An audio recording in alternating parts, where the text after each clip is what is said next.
ತತ್ವ ಹೇಳಿ ನೋಡೋಣ, ಟಕ್ಕಂತೇಳಿ ನೋಡೋಣ. ಕಲಬೇಡ ಕೊಲಬೇಡ ಹುಸಿಯ ನುಡಿಯಲು ಬೇಡ, ಅನ್ಯರಿಗೆ ಅಸಹ್ಯ ಪಡಬೇಡ, ತನ್ನ ಬನ್ನಿಸಬೇಡ. ಇದೇ ಅಂತರಂಗ ಸುದ್ದಿ, ಇದೇ ಬಹಿರಂಗ ಸುದ್ದಿ, ಇದೇ ನಮ್ಮ ಕೂಡಲ ಸಂಗಮ ಒಲಿಸುವ ಪರಿ.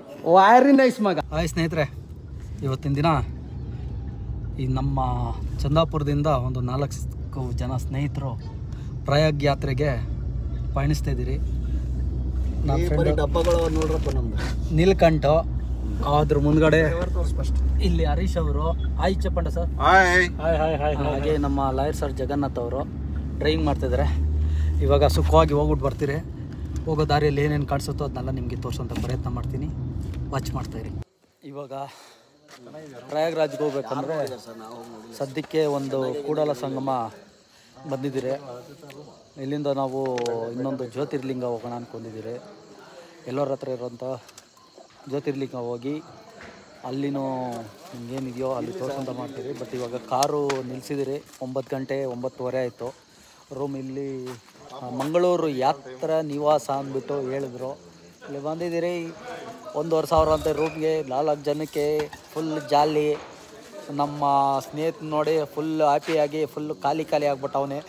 ಇವಾಗ ಏನು ನಮ್ಮ ಟೆಂಟು ಮಲಗಿದ್ರೆ ಫುಲ್ಲು ಚೆನ್ನಾಗಿ ನಿದ್ದೆ ಬಂತು. ಇವಾಗ ಬೆಳಗ್ಗೆ ಸುಮಾರು ಒಂದು 5:15 ಆಗಿದೆ. ಇನ್ನೇನು ದೇವಸ್ಥಾನದಲ್ಲಿ ದರ್ಶನ ಮಾಡ್ಕೊಂಡು ಸ್ನಾನ ಮಾಡಿ ದೇವ್ರ ದರ್ಶನ ಮಾಡಿ ಮುಂದೆ ಪಯಣ ಮಾಡ್ತಾ ಇರ್ತೀರಿ. ಹೋಗ್ತಾ ಇರೋಣ. ಇನ್ನು ದೇವ್ರ ದರ್ಶನ ಮಾಡೋದಕ್ಕೆ ಹೋಗೋಣ. ಅಲ್ಲಿ ದೇವ್ರ ದರ್ಶನ ಮಾಡ್ಸೋಕ್ಕೆ ಏನೋ ಅನುಕೂಲ ಸಿಗ್ತಾನೆ ನಿಮಗೂ ಮಾಡಿಸ್ತೀನಿ. ವೆಯ್ಟ್ ಮಾಡ್ತಾಯಿರಿ. ಏನಂತೀರಾ? ಈಗಿನ ಕಾಲದಲ್ಲಿ ದೇವ್ರ ದರ್ಶನಕ್ಕೆ ರೆಡಿಯಾಗಿ ಹೋಗ್ತಾ ಇದ್ದೀರಿ. ಏನೋ ನಿನ್ನ ಸಮಸ್ಯೆ? ಈಗಿನ ಕಾಲದಲ್ಲ, ಟೈಮ್ ಆಯ್ತು ಆಲ್ರೆಡಿ. ಇದನ್ನೇ ಹಿಂಗೆ ಹಾಕ್ತೀನಿ. ಏನು ಒಂದು ಕಟ್ ಮಾಡಲ್ಲ, ಏನು ಮಾಡಲ್ಲ. ಸಣ್ಣದಾಗಿ ದೇವ್ರ ದರ್ಶನಕ್ಕೆ ಹೋಗ್ತಾ ಇದ್ದೀರಿ. ಬಸವಣ್ಣ ಅವ್ರನ್ನ ದರ್ಶನ ಕೂಡಲ ಸಂಗಮದಲ್ಲಿದ್ದೀರಿ. ಬಸವಣ್ಣನ ಐಕ್ಯವಾಗಿರೋ ಸ್ಥಳ ಅಂತ ನೋಡಕ್ ಹೋಗ್ತಾ ಇದ್ದೀವಿ. ಹಾಗಾಗಿ ಬಸವೇಶ್ವರನ ದರ್ಶನ ಮಾಡಿಕೊಂಡು ಹೊಳೆಯಲ್ಲಿ ಸ್ನಾನ ಮಾಡಿಸ್ಬಿಟ್ಟು ಕರ್ಕೊಂಡು ಬರ್ತೀವಿ. ಧನ್ಯವಾದಗಳು ನಿಮ್ಮ ಪ್ರೀತಿ ವಿಶ್ವಾಸಕ್ಕೆ. ಕೇಂದ್ರ ಅಂದ್ಬಿಟ್ಟು ಇನ್ಫಾರ್ಮೇಷನ್ ಸೆಂಟ್ರು ನೋಡಿ ಹೆಂಗಿದೆ ಅಂದ್ಬಿಟ್ಟು ಸಖತ್ತಾಗಿ ಇದೆ. ಮೇಂಟೆನೆನ್ಸ್ ಎಲ್ಲನೂ ಸದ್ಯಕ್ಕೆ ಕಣ್ಣಿಗೆ. ಮುಂದೆ ಹೋಗೋಣ ಬನ್ನಿ. ಹಿಂಗೆ ನಂದಿನಿ ನಮ್ಮವ್ರು ಕಾರ್ ಪಾರ್ಕಿಂಗ್ ಮಾಡೋದಕ್ಕೆ ಅಲ್ಲೋಗಿದ್ದಾರೆ. ಇಲ್ಲಿ ನೋಡಿದೆ ನಮ್ಮ ಸ್ನೇಹಿತ ಬರ್ತಾಯಿದ್ದಾನೆ ರೊಚ್ಚಿಗೆದ್ದು. ನೋಡಿ ಎಲ್ಲ ಭಕ್ತಾದಿಗಳು ಊರ ಕಡೆಯಿಂದನೇ ಚಾಪೆಗಳು ತಂದು ಇಲ್ಲೇ ಮಲ್ಕೊಂಡ್ಬಿಟ್ಟಿದ್ದಾರೆ ದೇವಸ್ಥಾನ ಮುಂದ್ಗಡೆನೇ. ದೇವಸ್ಥಾನ ನೋಡಿ ಭಗವಂತನ ಇವಾಗ ನೋಡೋವಂಥ ಸಮಯ. ಹೋಗೋಣ ಭಗವಂತನ ನೋಡೋಣ. ಇವಾಗ ದೇವಸ್ಥಾನದೊಳಗೆ ಹೋಗೋದಕ್ಕೆ ಮಾಡಿದ್ದಾರೆ.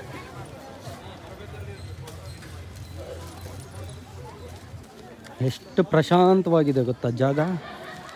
ತುಂಬ ಪ್ರಶಾಂತವಾದ ಜಾಗ. ಕೂಡಲ ಸಂಗಮ ಸಖತ್ತಾಗಿದೆ ದೇವಸ್ಥಾನ. ಅದ್ಭುತವಾದ ಒಂದು ಸ್ಥಳ. ದೇವರು ಸ್ವರೂಪರಾಗಿರುವಂತ ಓಂ ನಮೋ ಶಿವಾಯ, ಓಂ ನಮೋ ಶಿವಾಯ.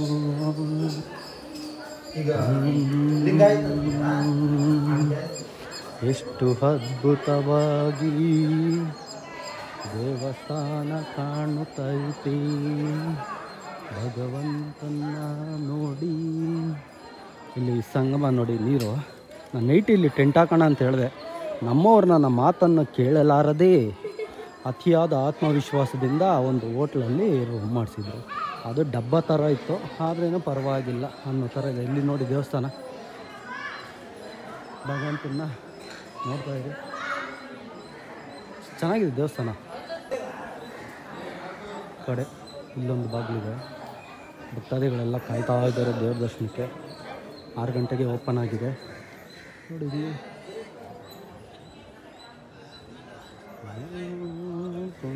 ಇವಾಗ ನೀರು ಹತ್ರ ಹೋಗೋಣ. ನೀರು ಸಂಗಮದಲ್ಲಿ ಸ್ನಾನ ಮಾಡ್ತಾಯಿದ್ದಾರೆ. ಬೋಟಿಂಗ್ ಎಲ್ಲ ಇದೆ.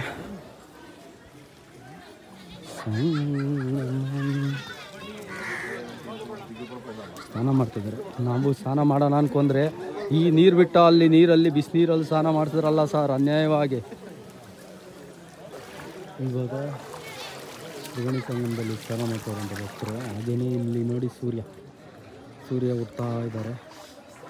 ಇವಾಗ ಬಸವಣ್ಣವರು ಐಕ್ಯವಾಗಿರುವಂಥ ಜಾಗಕ್ಕೆ ಹೋಗ್ಬಿಡೋಣ. ಇಲ್ಲ ದೇವ್ರ ದರ್ಶನ ಮಾಡಿಬಿಡೋಣ. ಫಸ್ಟ್ ದೇವ್ರ ದರ್ಶನ ಮಾಡಿಬಿಟ್ಟು ಆಮೇಲೆ ಅವ್ರ ಐಕ್ಯವಾಗಿರುವಂಥ ಸ್ಥಳಕ್ಕೆ ಹೋಗೋಣ. ಈಗ ಇದೆ ನೋಡಿ ದೇವಸ್ಥಾನ. ಓಂ ನಮಃ ಶಿವಾಯ. ಕೂಡಲ ಸಂಗಮ. ಓಂ ನಮಃ ಶಿವಾಯ.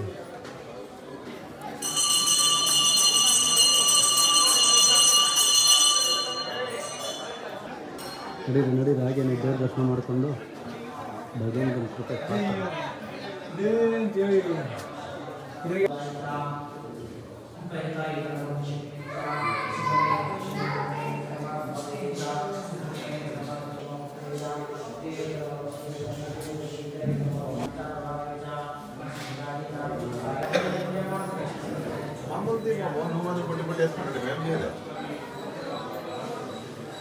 ದೇವ್ರ ದರ್ಶನ ಮಾಡಿ ಏನು ಕೇಳ್ಕೊಂಡ್ರಿ ದೇವ್ರ ಹತ್ರ? ಸರ್ವಜನರು ಸುಖಿನೋ ಭವಂತು. ಒಳ್ಳೆ ಮನಸ್ಸು ಒಳ್ಳೇದಾಗಲಿ. ಇವಾಗ ದೇವ್ರ ದರ್ಶನ ಆಯಿತು, ರಶ್ ಇದ್ದಿಲ್ಲ. ಜಸ್ಟ್ ಒಂದು 3 ಮಿನಿಟ್ಸಲ್ಲಿ ದೇವ್ರ ದರ್ಶನ ಮಾಡಿಕೊಂಡು ಇವಾಗ ಬಸವಣ್ಣವರು ಐಕ್ಯವಾಗಿರುವಂಥ ಸ್ಥಳಕ್ಕೆ ಹೋಗ್ತಿದ್ರು. ನಿಲ್ಕಂಠ ಬರೋ ನೋಡಿ, ಹಿಂಗೇ ದೇವಸ್ಥಾನದ ಮುಂಭಾಗದಲ್ಲೇ ಬಸವಣ್ಣವರು ಆಯ್ಕೆ ಆಗಿರುವಂಥ ಸ್ಥಳ ಇದು. ದೇವಸ್ಥಾನದ ಮುಂಭಾಗದಲ್ಲಿ ಇರುವಂಥ ಬಸವಣ್ಣವರು ಆಯ್ಕೆ ಆಗಿರುವಂಥ ಸ್ಥಳ.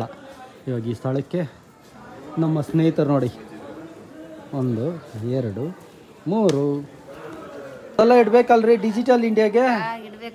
ಹಾಂ, ಒಬ್ಬರಿಗೆ 5 ರೂಪಾಯಿ ಸ್ನೇಹಿತರೆ. ಟಿಕೆಟ್ ಕೊಡಿ. ಇಲ್ಲಿ ನಿಲ್ಕಂಠ ಒಬ್ಬರಿಗೆ 5 ರೂಪಾಯಿ. ನಾವು 4 ಜನಕ್ಕೆ 20 ರೂಪಾಯಿ. ಇವಾಗ ಹೋಗ್ತಾ ಇದ್ದೀರಿ ಭಗವಂತನ ಕಾಣೋದಕ್ಕೆ. ಇಲ್ಲಿ ನೋಡಿ ಯಾವ ಥರ ಇದೆ ಅಂತ. ಇಲ್ಲಿಂದ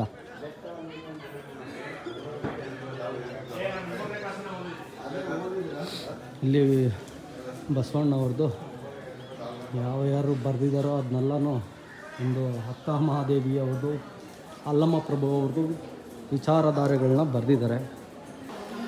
ಬಸವಣ್ಣನವರ ತತ್ವಗಳು ಬರೆದಿದ್ದಾರೆ. ಇವಾಗ ಬಸವಣ್ಣವರು ಐಕ್ಯವಾಗಿರುವಂಥ ಸ್ಥಳ ಇನ್ನೇನು ಕೆಲವೇ ಕ್ಷಣದಲ್ಲಿ ನಿಮಗೆ ತೋರಿಸುವಂಥ ಪ್ರಯತ್ನ ಮಾಡ್ತೀನಿ. ನೀವು ನೋಡುವಂಥ ಪ್ರಯತ್ನ ಮಾಡಿ. ಬಸವೇಶ್ವರ ಐಕ್ಯ ಮಂಟಪ. ಇವಾಗ ಇಲ್ಲಿ ಮೆಟ್ಲುಗಳು ಇಳಿಬೇಕು.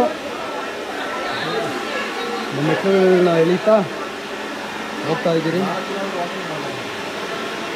ನೋಡಿ ಯಾವ ಥರ ಇದೆ ಅಂದ್ಬಿಟ್ಟು. ಏನೋ ಸ್ಮೆಲ್ಲು.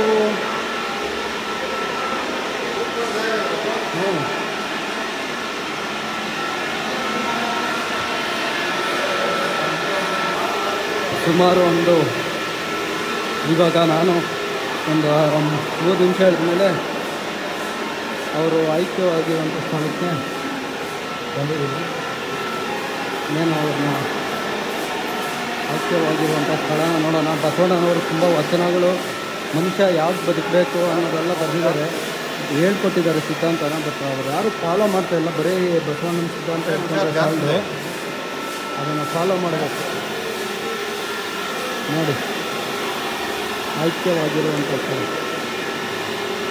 ಇದು. ಬಸವಣ್ಣನವರ ಐಕ್ಯವಾಗಿರುವಂಥ ಪುಣ್ಯ ಸ್ಥಳ.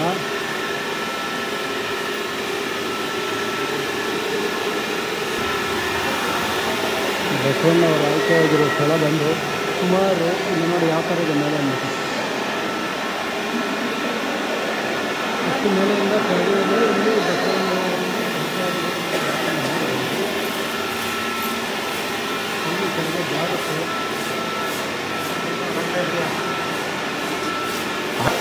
ಅಲ್ಲಿ ನೀವು ಅಬ್ಸರ್ವ್ ಮಾಡ್ಬೋದು. ನಾನು ಬೆಳ್ಳಿನೇರ ಬಗ್ಗೆ ಆ ದೇವರು ಆಯ್ಕೆವಾಗಿರೋ ಜಾಗದಲ್ಲಿ ಲಿಂಗದ ಸುತ್ತಲೂ ನೀರು ಬರ್ತಾಯಿದೆ ಸ್ನೇಹಿತರೆ. ಇಲ್ಲಿ ಏನು ಬಸವಣ್ಣನವರು ಆಯ್ಕೆವಾಗಿರುವಂಥ ಈ ಸ್ಥಳನ ನೀವು ನೆಕ್ಸ್ಟ್ ಟೈಮ್ ಬಂದಾಗ ಇದು ಮಾಡ್ಕೊಳ್ಳಿ. ತುಂಬ ಅದ್ಭುತವಾಗಿರುವಂಥ ಸ್ಥಳ. ಹಾಗೆಯೇ ಬರೋದಕ್ಕೊಂದು ಕಡೆ ದಾರಿ ಆದರೆ ಹೋಗೋದಕ್ಕೆ ಇನ್ನೊಂದು ಕಡೆ ದಾರಿ. ಏನಿಸ್ತದೆ ಇದ್ರ ಬಗ್ಗೆ? ನೆಕ್ಸ್ಟು ನಮ್ಮ ಸಂತೋಷ್ ಪಾಪು ಅವರು ಜೀವನದಲ್ಲಿ ಐಕ್ಯವಾಗಿ ಬಂದಿದ್ದಾರೆ. ಆ ದಿನ ಬೇಗ ಬರಲಿ. ಅದು ಸರೆಂಡರ್ ಆಗಲಿ ಐಕ್ಯವಾಗಿ ಮದುವೆ. ಮಗ ಬಸವಣ್ಣವರು ಐಕ್ಯವಾಗಿರೋ ಜಾಗಕ್ಕೆ ಬಂದಲ್ಲ, ಏನು ಅನಿಸ್ತದೆ? ಮನಃಶಾಂತಿ ಆಗುತ್ತೆ ಬಸವಣ್ಣ. ಮನಸ್ಸು ಶಾಂತಿ ಆಗುತ್ತೆ. ಇಷ್ಟ ಆಯ್ತಾ? ಯಾವಾಗಲೂ ಬರ್ತಾ ಇರುತ್ತೇನಲ್ಲ ನಾನು. ಬರ್ತಾ ಇರ್ತೀವಿ. ಇದು ಎಷ್ಟನೇ ಸಲ ಮಗ? ಕೌಂಟ್ಲೆಸ್, ಗೊತ್ತಿಲ್ಲ ಎಷ್ಟು ಸಲ ಆಯ್ತು ಅಂದರೆ ತುಂಬ ಸಲ ಬಂದಿದೆಯಾ? ನನ್ನೂ ಕರ್ಕೊಂಡು ಬಂದಿದ್ಯಾ, ತುಂಬ ಥ್ಯಾಂಕ್ಸ್ ಮಗ. ಕೊನೆಗೂ ಮೆಟ್ಲು ಶಿವನ್ನ ತೋರಿಸ್ಬಿಡ್ತೀನಿ ಬನ್ನಿ. ಶಿವನ್ನ ನೋಡಿ ಪುನೀತರಾಗಿ ಅಲ್ಲಿ ಯಾರು ಬಸವಣ್ಣವರು ಐಕ್ಯವಾಗಿರುವಂಥ ಸ್ಥಳದ ಮೇಲೆ ಅದು ಶಿವನ ನೋಡ್ಬೋದು. ಹಾಗೆಯೇ ಇಲ್ಲಿ ಸುಂದರವಾದ ಒಂದು ಪ್ರಕೃತಿಯನ್ನು ತೋರಿಸ್ತೀನಿ ಬನ್ನಿ, ಯಾವ ಥರ ಇದೆ ನೋಡಿ. ಇಲ್ಲಿ ಬೋಟಿಂಗ್ ವ್ಯವಸ್ಥೆ ಎಲ್ಲ ಇದೆಯಂತೆ, ನೋಡಿ ಯಾವ ಥರ ಇದೆ, ತುಂಬ ಅದ್ಭುತವಾಗಿದೆ. ಯಾವುದೋ ನದಿಗಳು? ಕೃಷ್ಣ, ಮಲಪ್ರಭಾ, ಘಟಪ್ರಭಾ, 3 ನದಿ ಒಂದು ಹತ್ರ ಸೇರುತ್ತೆ. 3 ಸೇರಿ ಒಂದು ಸಂಗಮನ. ಸೂಪರ್ಲೇ, ಫುಲ್ ಇನ್ಫಾರ್ಮೇಷನ್ನೇ ತಿಳ್ಕೊಂಡ್ಬಿಡ್ತೀಯಾ? ತತ್ವ ಹೇಳಿ ನೋಡೋಣ, ಟಕ್ಕಂತ ಹೇಳಿ ನೋಡೋಣ. ಕಲಬೇಡ ಕೊಲಬೇಡ ಹುಸಿಯ ನುಡಿಯಲು ಬೇಡ, ಅನ್ಯರಿಗೆ ಅಸಹ್ಯ ಪಡಬೇಡ, ತನ್ನ ಬನ್ನಿಸಬೇಡ, ಇದೇ ಅಂತರಂಗ ಸುದ್ದಿ, ಇದೇ ಬಹಿರಂಗ ಸುದ್ದಿ, ಇದೇ ನಮ್ಮ ಕೂಡಲ ಸಂಗಮ ಒಲಿಸುವ ಪರಿ.